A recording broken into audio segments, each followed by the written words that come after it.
ಇವತ್ತು ನಾವು ತಿಳಿಸ್ಕೊಡುವಂಥ ಈ ಒಂದು ವಶೀಕರಣ ತಂತ್ರವನ್ನು ನೀವು ಮಾಡ್ಕೊಂಡಿದ್ದೇ ಆದರೆ ಖಂಡಿತ ಇದರಿಂದ ನಿಮಗೆ ಒಳ್ಳೆಯದಾಗುತ್ತೆ. ನೀವು ಏನು ಮಾಡಬೇಕು, ಈ ವಶೀಕರಣ ತಂತ್ರವನ್ನು ಮಾಡೋದಕ್ಕೆ ಅಂದರೆ ಒಂದು ಮೊಟ್ಟೆ ಮತ್ತು ಮಾರ್ಕರ್ ಪೆನ್ನನ್ನು ತಗೋಬೇಕಾಗುತ್ತೆ.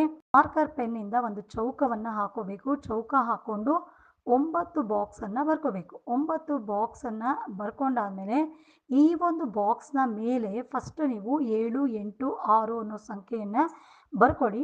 ತದನಂತರ ನೀವು 9 ಬಾಕ್ಸನ್ನು ಹಾಕಿ ಈ 9 ಬಾಕ್ಸ್ ಹಾಕಿರ್ತೀರಲ್ಲ, ಮೊದಲ ಸಾಲಿನ ಈ ಒಂದು 9 ಬಾಕ್ಸಲ್ಲಿ ಮೊದಲ ಸಾಲಿನ 3 ಬಾಕ್ಸಲ್ಲಿ ನೀವು 12, 38, 28 ಅನ್ನೋ ಸಂಖ್ಯೆಯನ್ನು ಬರೆದು, ಎರಡನೇ ಸಾಲಿನ 3 ಬಾಕ್ಸಲ್ಲಿ ಫಸ್ಟ್ ನೀವು 2 ಅಂತ ಬರೀಬೇಕು.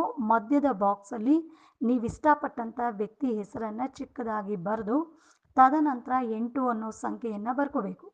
ಅದಾದಮೇಲೆ ಮೂರನೇ ಸಾಲಿನ 3 ಬಾಕ್ಸಲ್ಲಿ ನೀವು 6, 9, 4 ಅನ್ನೋ ಸಂಖ್ಯೆಯನ್ನು ಬರೆದು ಈ ಒಂದು ನಂಬರ್ನ ಕೆಳಗೆ ಮತ್ತೆ ನೀವು ಇಷ್ಟಪಟ್ಟಂಥ ವ್ಯಕ್ತಿ ಹೆಸರು ಮತ್ತು ನಿಮ್ಮ ಹೆಸರನ್ನು ಬರಿಬೇಕಾಗುತ್ತೆ. ಈ ರೀತಿಯಾಗಿ ಬರ್ಕೊಂಡಾದಮೇಲೆ ಈ ಮೊಟ್ಟೆಯನ್ನು ನಿಮ್ಮ ಬಲಗೈಯಲ್ಲಿ ಹಿಡ್ಕೊಂಡು ನೀವು ಇಷ್ಟಪಟ್ಟಂಥ ವ್ಯಕ್ತಿ ನಿಮಗೆ ವಶೀಕರಣ ಆಗಲಿ ಅಂತ ಅವರ ಹೆಸರನ್ನು 21 ಸಾರಿ ನೀವು ಹೇಳ್ಕೋಬೇಕು. ಹೇಳ್ಕೊಂಡು ತದನಂತರ ನೀವು ಏನು ಮಾಡಬೇಕು, ಈ ಮೊಟ್ಟೆಯನ್ನು ಯಾರಿಗೂ ಗೊತ್ತಿಲ್ಲದೆ ಇರೋ ರೀತಿಯಲ್ಲಿ ಅಮಾವಾಸ್ಯೆ ದಿನ ರಾತ್ರಿ ಸಮಯದಲ್ಲಿ ನೀವು ಈ ಒಂದು ತೊಗೊಂಡು ಹೋಗಿ ಮೂರ್ದಾರಿ ಅಂತ ಕೂಡೋ ಅಂಥ ಜಾಗದಲ್ಲಿ ಒಡೆದು ಹಿಂತಿರುಗಿ ನೋಡದೆ ಬರಬೇಕು. ಅಮಾವಾಸ್ಯೆ ದಿನವೇ ಈ ಒಂದು ಕೆಲಸವನ್ನು ಮಾಡಬೇಕು. ಅಮಾವಾಸ್ಯೆ ದಿನ ರಾತ್ರಿ ಸಮಯದಲ್ಲಿ ನೀವು ಈ ರೀತಿ ಮಾಡಿ ನೀವು ಈ ಮೊಟ್ಟೆನ ಹೊಡೆದು ಬಂದರೆ ನೀವು ಇಷ್ಟಪಟ್ಟಂಥ ವ್ಯಕ್ತಿ ನಿಮ್ಮ ಮಾತನ್ನು ಕೇಳ್ತಾರೆ. ಈ ಮೊಟ್ಟೆ ಮೇಲೆ ನೀವು ಇಷ್ಟಪಟ್ಟಂಥ ವ್ಯಕ್ತಿ ಹೆಸರನ್ನು ಬರಿಬೇಕು.